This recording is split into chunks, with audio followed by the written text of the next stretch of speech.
the City of Tshwane has regressed from an unqualified audit opinion to an adverse finding. That's in the 2021-2022 financial year. This is according to the latest municipal audit report. Auditor General of South Africa, Tsakani Maluleka, says the only 38 municipalities out of 57 have received clean audits. Let's talk now to what is to be done in Tshwane to turn around the situation there. And we're joined by the Executive Mayor of the City of Tshwane, Mr. Xoli Mngambi. Mr. Mayor, thank you very much for your time. Your city sits with an adverse finding stemming from that 2022 audit outcome. And this is a situation that is progressively getting worse. It's in stark contrast to what the DA says, and the mantra is that where we govern well. Well, this is a situation that's getting out of hand. Is there a credible plan, Mr. Mayor, to turn the situation around? Yes. So the information about Tshwane's adverse audit finding is, of course, nothing new. That information broke at the beginning of the year, and it had a number of political consequences. There was a shake-up in the coalition. The resignation of the former executive mayor followed my election after a protracted delay. So the instability in council isn't good for responding to the findings of the AG. But upon taking office, I have made this one of my key priorities. What we've done is to establish an executive audit tracking committee at MACO level, where we look at each of the findings of the AG and track on a monthly basis how they're being responded to. The city manager has established 3 committees, one dealing with cash flow, one dealing with property, plant and equipment, and the last one with trade payables, which were the fundamental findings of the AG that led to the adverse audit. The work of those 3 committees are being tracked, but importantly, responding to the findings is very much about restoring the control environment in Tshwane. And to do that, you need to change people. If you want to change culture and systems, you start with people. So we have a very competent city manager. The finding of the AG was not for the period that he was in his position. We're also advertising all of the Section 56 positions. Those are the positions that report to the city manager.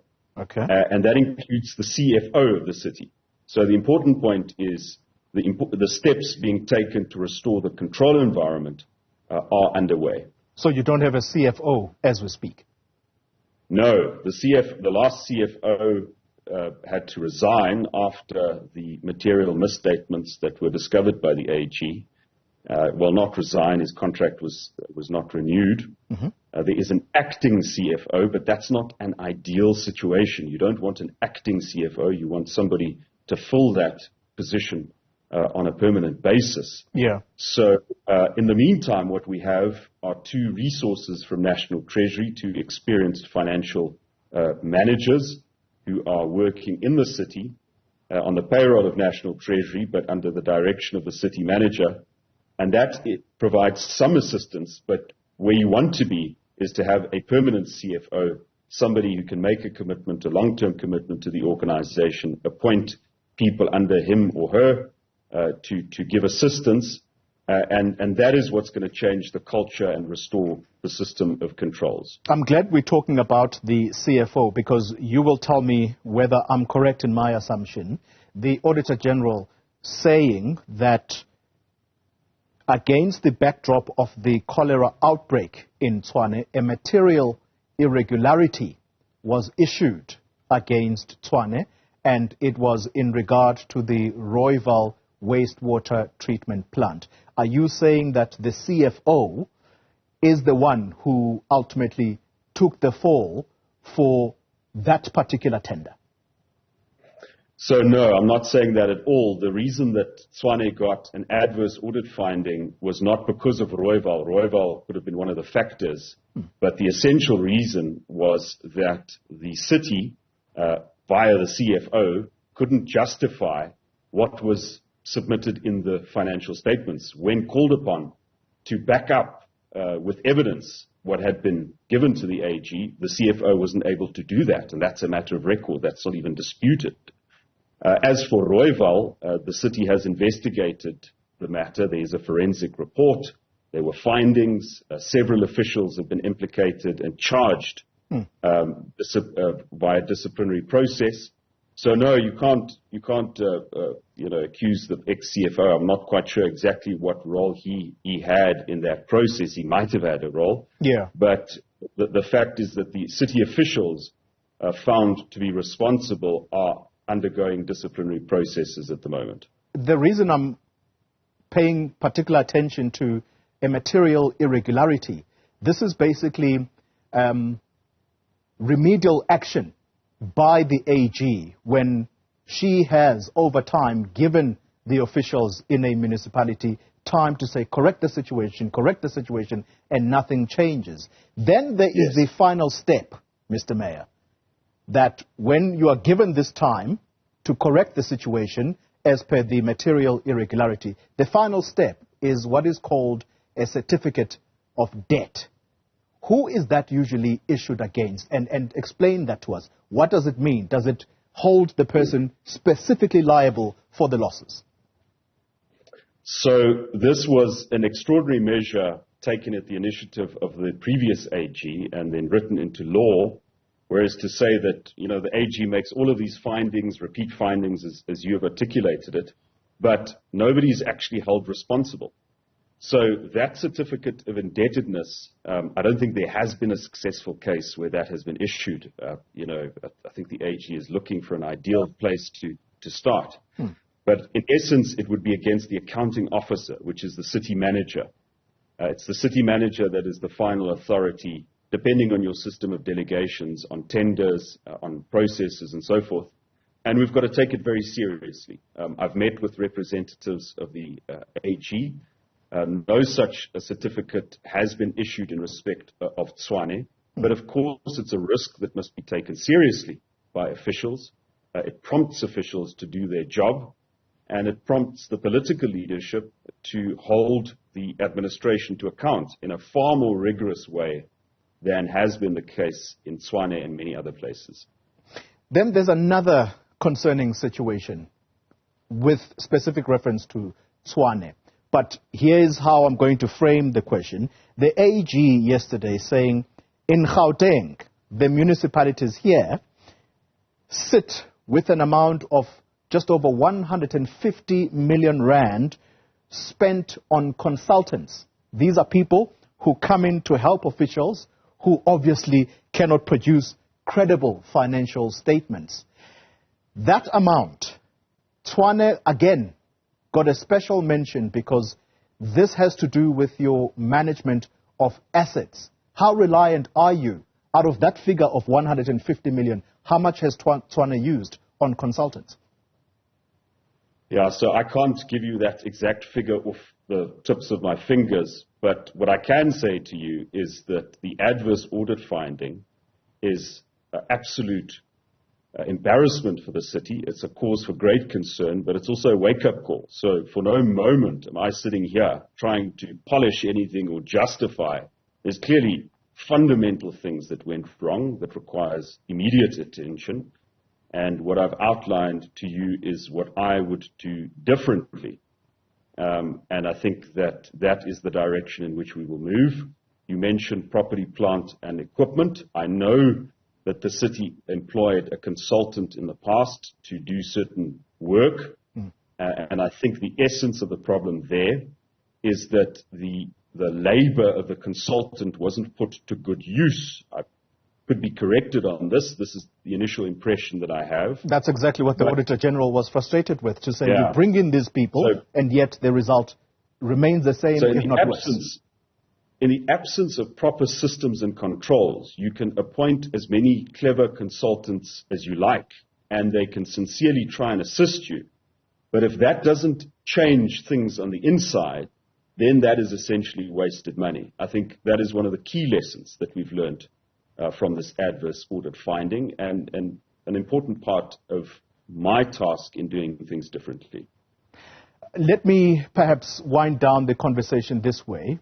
The Auditor General also pointing out that municipalities are budgeting, well, there is a lack of budgeting for projects. And right now, what stares you in the face is the Rooiwal treatment plant.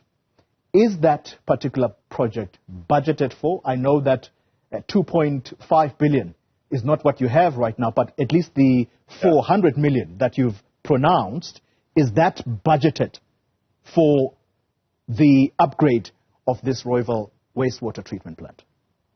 So, some good news.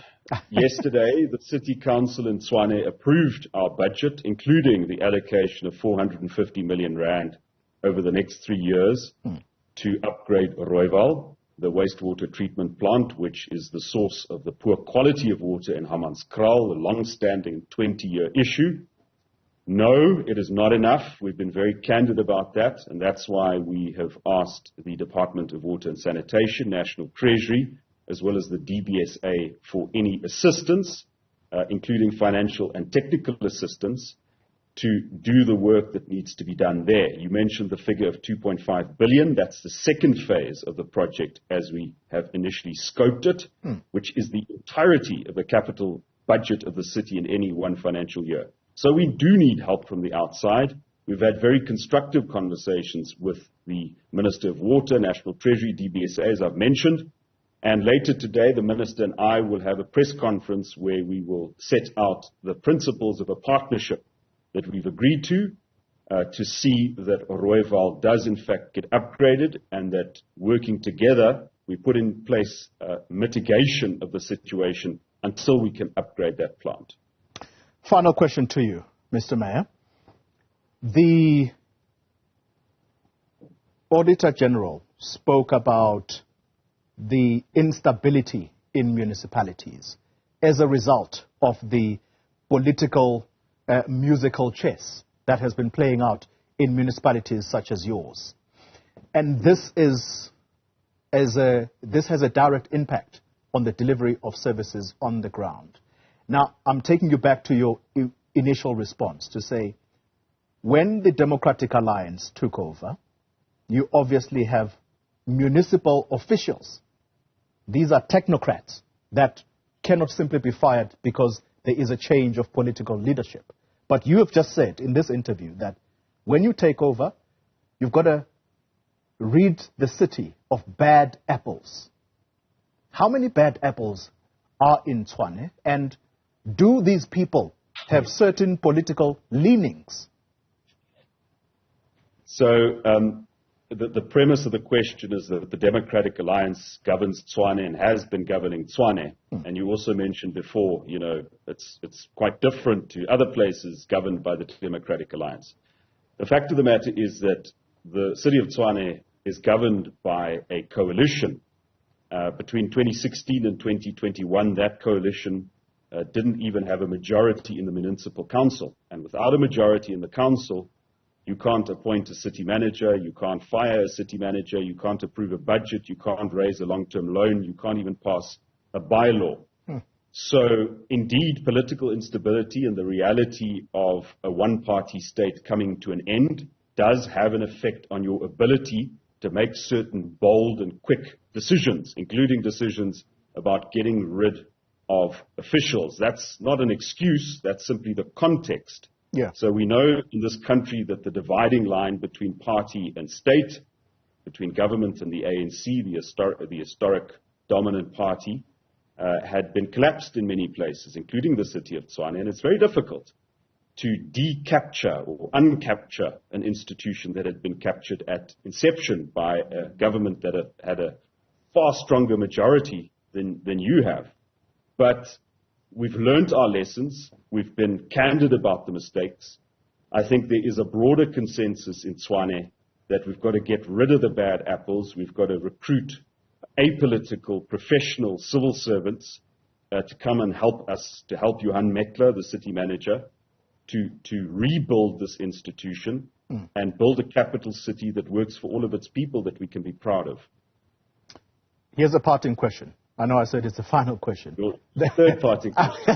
I was building up to it. So, with what you have just said, under whose watch, Mayor Brink, was that tender, that botched tender of 300 million rand that was awarded to Edwin Sodi and a consortium of sorts, under whose watch was that tender issued?